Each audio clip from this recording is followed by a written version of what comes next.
السلام عليكم ورحمة الله وبركاته. أخي الغالي وأختي الغالي، الآن أنتم جالسين على جوالاتكم تنظرون وتسمعون وتكتبون.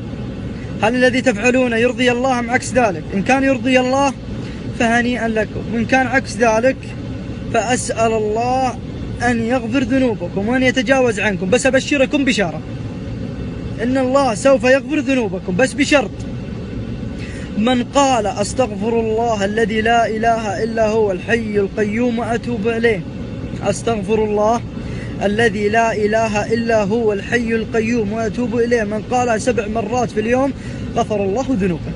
7 مرات في اليوم، يعني الآن أنت لو تقولها في دقيقة سوف تقولها 100 مرة، ولكن قولها 7 مرات فقط.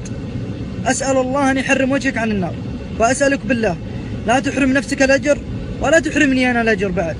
ارسلها لإخوانك اللي جالسين على جوالاتهم الآن، ما تدري وش يفعلون. خلنا أنا وياك نتعاون على البر والتقوى ونقهر الشيطان بكلام الرحمن. أسأل الله أن يغفر ذنوبكم وأن يتجاوز عنا وعنكم وأن يجمعنا وياكم في الجنة. السلام عليكم.